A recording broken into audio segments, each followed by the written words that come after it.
see trees of green, red roses too. I see them bloom for me and you. And I think to myself, what a wonderful world.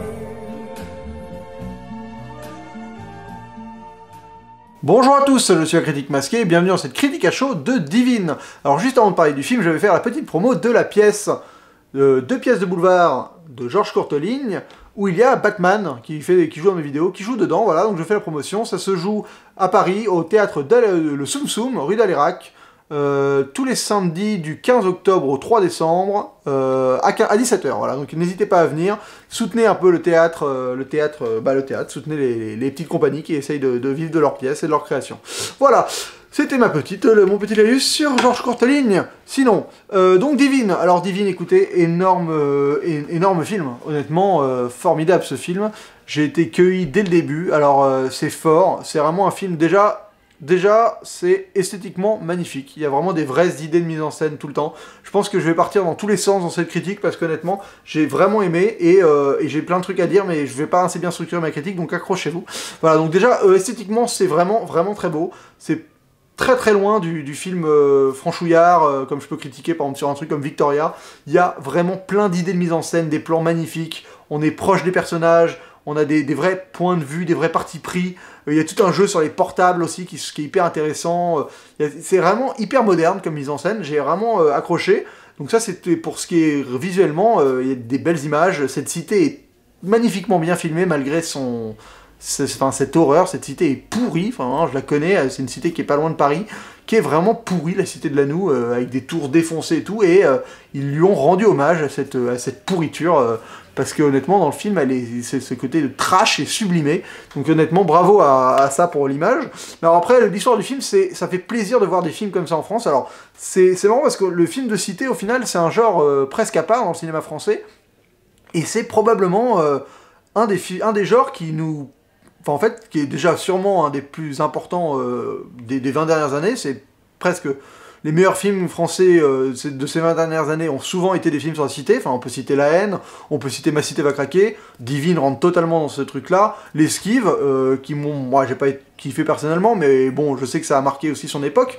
Voilà, et c'est vraiment... Parce qu'en fait, je pense que les films sur les cités, ce sont les films français qui arrivent à le mieux raconter l'époque dans laquelle ils sont ancrés, quoi.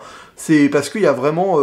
on sent que c'est basé sur une certaine réalité, et à la fois, c'est bourré de drama, quoi. Ça raconte énormément de choses. Donc, fatalement, c'est intéressant. Parce que c'est... Moi, voilà, je vais refaire le comparatif avec Victoria, mais je préfère qu'on me raconte l'histoire d'une dealeuse de cité, une espèce de Scarface, de Scarface dans les cités françaises, que Victoria. Enfin... C'est quoi qui arrive plus intéressant, c'est pour ça que je vais au cinéma, c'est pour qu'on me raconte des histoires plus grandes que...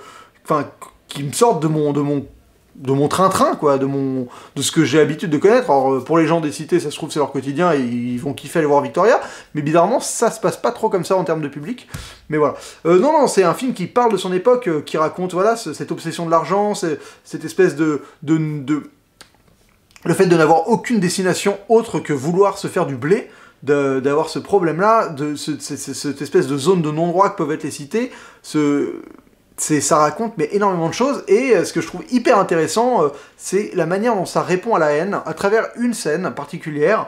Donc rapidement, je vais faire l'histoire de Divine. C'est l'histoire de deux potes, de deux filles de cité, qui décident de vouloir se faire du blé, donc elles vont devenir dealeuses. Voilà, il se passe des trucs, grosso merdo c'est ça. Et donc il y a une scène qui répond à la haine, c'est une scène où elle explique un de ses rêves, la personnage principale, et elle dit que dans un rêve, elle tombe de manière infinie.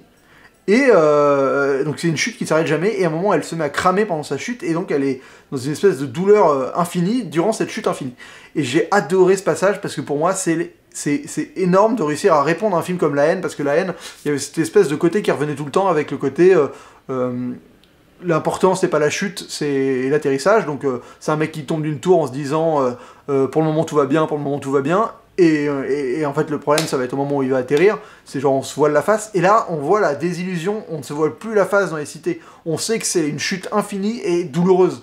Voilà, et ça, j'ai trouvé ça hyper pertinent, la manière dont ça réussit à remettre une couche sur ce débat qui est hyper important en France, qui est la manière dont on a traité ces territoires, ces personnes immigrées, dont on a totalement mal géré ça, et qu'on a réussi à cloisonner, enfin, on a foutu on s'est chié dessus, quoi. Enfin, les cités françaises, c'est quand même vraiment une tâche dans notre manière de concevoir l'humanité. On a mal géré la chose, clairement, et je trouve ça hyper important, un film qui arrive à raconter ça de cette manière-là, et à réussir à répondre à un autre film. Enfin, moi, j'ai adoré en tant que cinéphile, je trouvais ça hyper intéressant. Sinon, j'ai trouvé aussi qu'il y avait mais plein de choses, c'était vraiment blindé de choses vraiment bien. C'est un film féministe, mais un film féministe pas vraiment dans la meilleure manière de faire un film féministe. Enfin, c'est juste, voilà, les personnages sont des filles. Enfin, on a des personnages forts, féminins, qui vivent des vraies choses, qui sont juste... Enfin, c'est con, c'est quand tu regardes le film, tu te dis... Tu fais même pas gaffe, ça paraît naturel, mais en fait, c'est vrai que oui, c'est novateur d'avoir un film qui parle de ces personnages-là, de cette manière-là. D'avoir un Scarface avec 2 filles en rôles principaux.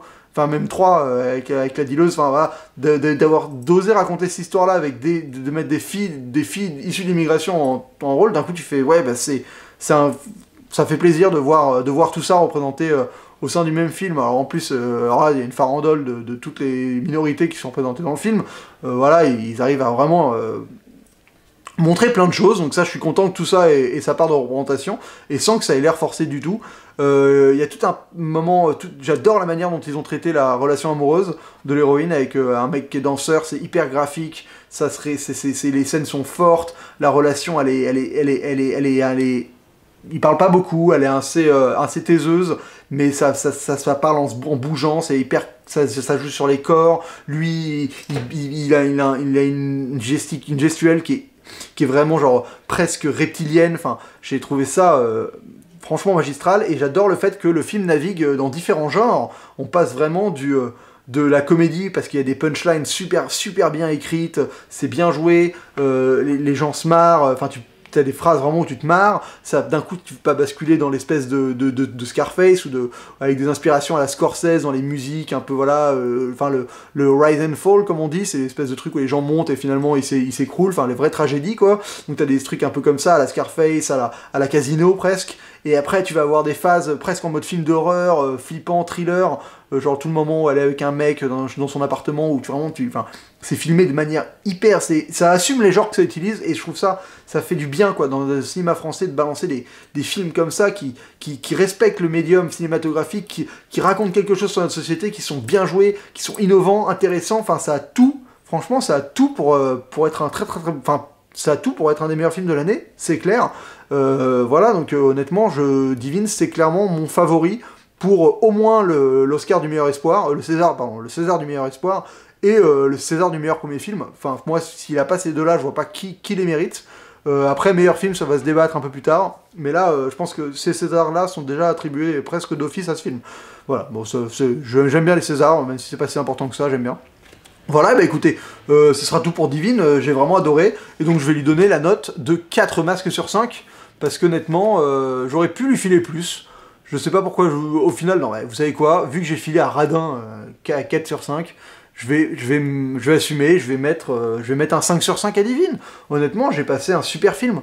Enfin, il y a des défauts, j'arriverai même pas à m'en souvenir maintenant, je sais que si j'y réfléchis, il y a des petits défauts, mais honnêtement, pour premier film, magistral, quoi. Franchement, magistral, il mérite sa caméra d'or à Cannes. Un vrai film, quoi. Un vrai film qui raconte beaucoup de choses, qui est important, qui est un film qui est important dans la filmographie française, et dans ces films de cité qui nous racontent toujours quelque chose sur notre société de manière hyper pertinente, parce qu'il y a une vraie rage, et quand tu racontes des choses de manière un peu enragée, engagée, et bah tu racontes des choses vraies, des choses qui touchent, qui sont pas juste des coups de bâton à la flotte, ou des espèces de discours stériles sur des sujets qui n'intéressent que peu de monde. Là, voilà, là ça... Bah tiens, typiquement ce qui s'est... Vous n'allez pas voir la vidéo ce week-end, mais l'histoire des faits divers qui se passent actuellement avec les policiers et tout ça, bah Divine, ça tapait en plein dedans, quoi, voilà, c'est d'une pertinence sans nom, et quand un film est aussi pertinent et aussi juste sur ce qu'il raconte, c'est pas pour rien, c'est que c'est proche d'être un chef-d'œuvre. Voilà, bah écoutez, ce sera tout pour cette vidéo, et on se retrouve une prochaine fois pour une nouvelle vidéo, et d'ici là, bonne toile!